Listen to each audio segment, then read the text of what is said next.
Okay, in this project, I'm going to have you guys take two separate images and combine them into one drawing. We're going to go back to using that grid technique that you used for one of the first projects. But this time you're going to combine your face with the face of an animal. And I'm going to have you use a grid to do this. Now, your first thought might be to just print out an image of your face, print out an image of an animal face, cut them, tape them together. Now you just put a grid on that image and transfer that onto your paper. Okay? I don't want you to do that. I already know you can copy one image onto a grid. Uh, you've already done that. Plus, as you saw in the previous slide, the images probably wouldn't line up correctly. You'd tell they just look taped together, and your drawing would kind of look like that also. I know you're going to come back to me and say, yeah, but Mr. Lutri, I can adjust the size of the images so that they do line up and then tape them together or just merge them on the computer using an editing program. And voila, I can just draw that image. I don't want you to do that. The purpose of this assignment is not to simply have you copy an image using a grid. You've already done that. I want you to use more than one reference image and combine them into your drawing. Now, we're using a grid for this, but as you get better and better at drawing, you'll rely less on using a grid. But I still need you to understand how to use common reference points. And for that, we're going to use a grid. So how do you use multiple images in one drawing? Consider two circles, one large, one small. Now, if you simply cut them in half and tape them together, obviously they wouldn't line up. Yeah, again, I know you can adjust the sizes on your computer, but what I want you to do is start learning how to use common reference points. So what would common reference points be on these two circles? Well, the obvious answer is there's one reference point in the center of the circle and another reference point somewhere on the outside edge. Now, once you have these common reference points, you can use them to create the size of the square on your grid. So even though the grids on both these shapes are different sizes, it doesn't matter. Both grids are perfect squares, and both circles share common reference points, the center and the outside edge. So when you transfer these two images onto your paper, the images will line up, even if the grid on the paper is a different size than both of them. As long as they're perfect squares, it will work. So let's start by transferring the larger image on the right side. Now we start to use the small circle, the left side. See, you can transfer the image. It doesn't matter what size the grids are, as long as there's common reference points. So to do this for the project, first you're going to want to find a photograph of an animal that you think is kind of cool. Remember, this is going to be a portrait, so I want you to focus on the head of the animal. Don't try and do a full body image. It helps if you turn it black and white ahead of time, and you can use the Pixlr program to do that. At the same time, you can also adjust the brightness and the contrast so that there's higher values. You could also posterize it if you want. I'm going to leave that up to you. Now, if you decide to print the image onto a sheet of paper to do this, I would like for you to do it at a minimum of half the page. Otherwise, it's just too small. The next thing you want to do is take a photograph of yourself. You also want it to be black and white.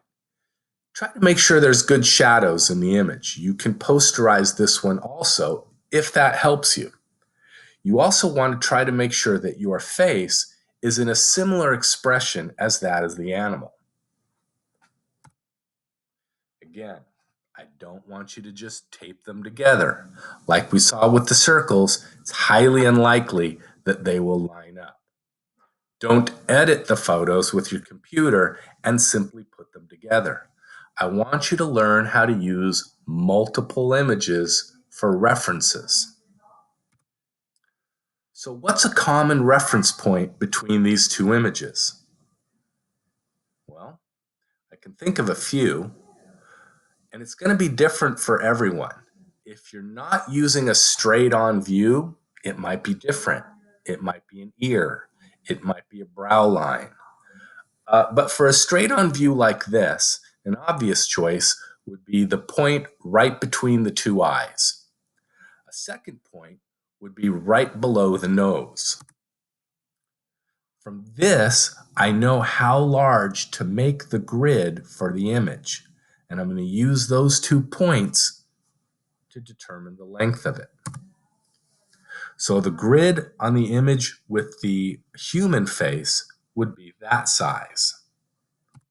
The grid on the animal face would be much larger.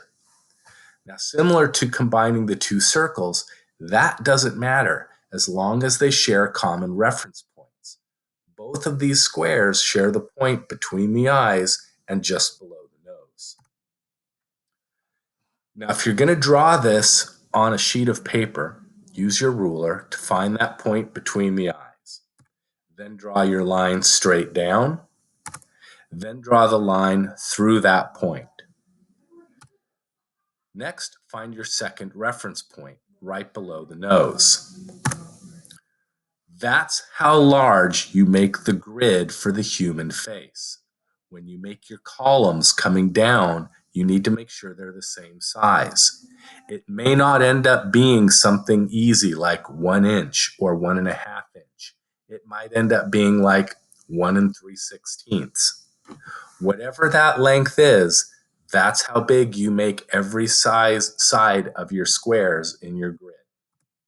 So the columns have to be the same size. Next, we're going to do the same thing on the animal. I find my center point between the eyes. I draw my vertical line and my horizontal line.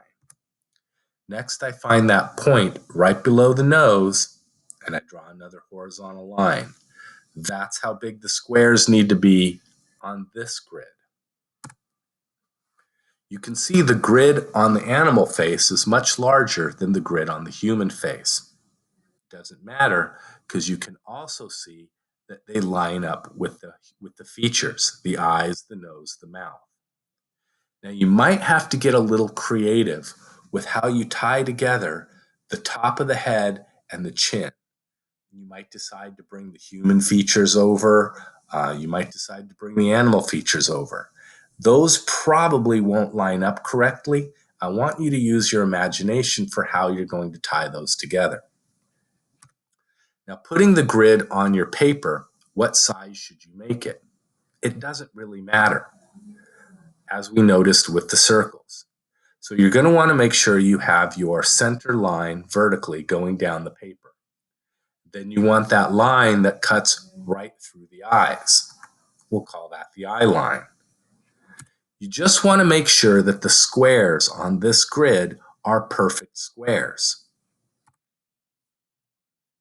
Next, you'll start to transfer the image over. Now I've decided I'm going to do the left side human and the right side animal. Since I've taken the time to draw the grids, I want to make sure that I use them. Make sure that the eyes line up in the correct spot. Use the sides and the corners of the square to help keep things to scale and in proportion. Look at the center of the square. How close does the nostril come to it? Make sure you're looking at all this stuff as you transfer the image over. Now, once you've sketched out the basic proportions of the face, then you start to sketch out the animal. Again, use the grid. If you had common reference points, the features should line up: the eyes, the nose, the mouth. Get creative with how you decide to tie in the top of the head and the chin. You might have to bring the human features over. You might have to extend the animal's forehead. Once you have it kind of sketched out, Erase the grid lines and start to put in the detail. Thanks.